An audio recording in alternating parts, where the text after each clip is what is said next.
Hey, Mike Zorn's the Political Otter coming to you from Queen West, Toronto. This is my neighborhood. So, part one of this video was talking about kind of the nothing burger that Carney's selection of his new cabinet is. It reinforces wherever you happen to be politically. I called it a nothing burger with cheese, though, because there is one new role that's really interesting. And this is the new Minister of AI.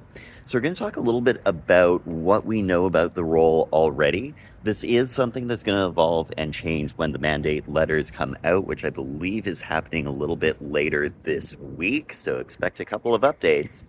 But we already know a lot about what this position is going to be and why it's kind of significant.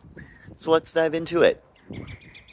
One of the big things that even the vast majority of Canadians don't know about Canada is how much of a tech leader we really are in the world. The corridor that runs from Ottawa across to the Detroit Windsor border employs more people in the IT industry than the entirety of California, Oregon, and Washington combined in the US.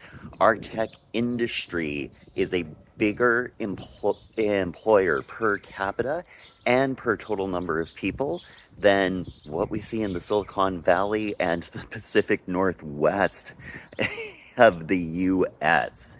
So, this is one of the most substantial industries within the country, and it's one of the ones that government has been relative is the right word here, relatively hands off when it comes to a lot of regulation, trade, everything else. One thing that we have definitely seen from the previous Liberal government and leader were some significant investments in this area to encourage further development and opportunity. Whether they got that right or wrong probably depends on where you lie politically. But creating an actual AI minister is 100% in line with Carney's values, everything that he does lay out in his book, because this is technology that's got legs. Um, so let's talk a little bit about the market, and then we'll get into the specifics of the position. The where AI is on new technology adoption curve, and I'm quoting Gartner here a little bit, is at what we would call the height of inflated expectations.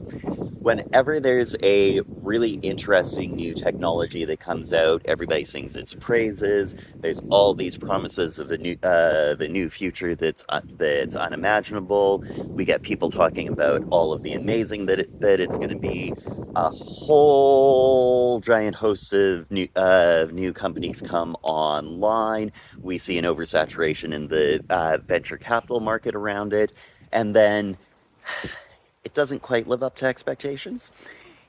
We usually see a market bubble burst. The industry loses a little bit of its financial capitalization. We see a whole lot of mergers. We see a lot of the technologies that had things interesting, but were businesses that weren't necessarily profitable, bought up by the ones that were profitable. This is basically a downward slope on the Gardner curve. And then, as we emerge to the other side of that downward trend, what we tend to get is a really stable, mature market that has a massive impact on how things operate. The best example of this so far in the 20th century or the 21st century rather, is really what's happened with search engines. We've also seen a great this curve when it comes to social media. And although this curve also existed in things like blockchain and some other interesting technologies that have come online, those were definitely more bad technologies. There's some long-term implications with them, but they're not going to revolutionize a lot of things. AI is definitely a significant game changer. So this is an important area for Canada to look at because A, It employs a lot of people here. Two, we're one of the leading countries in the world on developing this technology. And, and three, we gotta kind of decide what we want to do about that.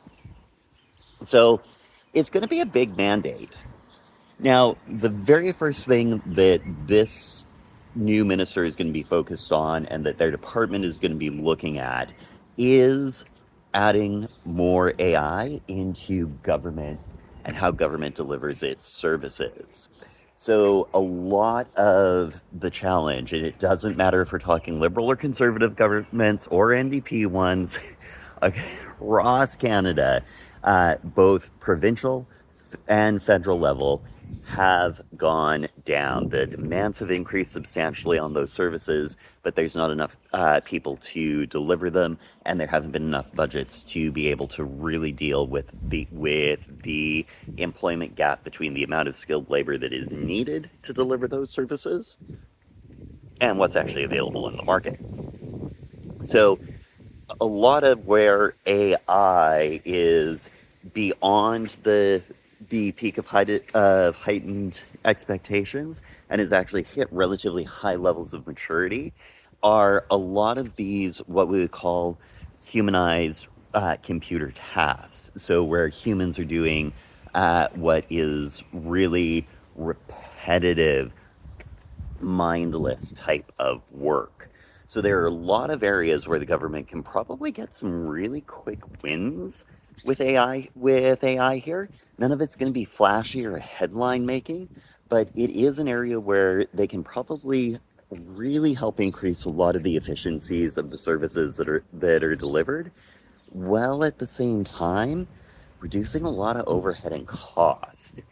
So that's going to be a huge challenge for this department, but this is the number one area that they are going to be focused on in the short term. In the medium term, what they're also going to be focused on is helping to increase the adoption of AI in the private sector.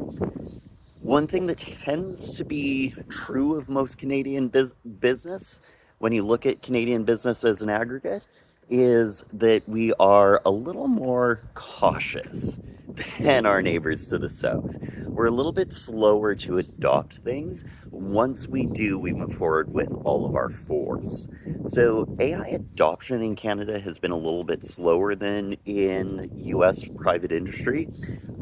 This isn't, again, necessarily a bad thing based on where we are on that hype cycle curve, but we need to understand that, probably within the next year, we are going to see that kind of market bubble burst, and where we really start to get maturity on the which of these technologies are going to move to the future and be really helpful and which won't.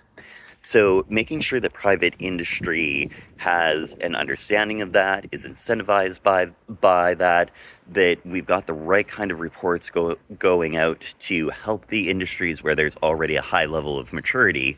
Farming, manufacturing 5.0 is one of the best examples of this, are definitely areas where we can see AI help Canada have one of the biggest competitive advantages in the world.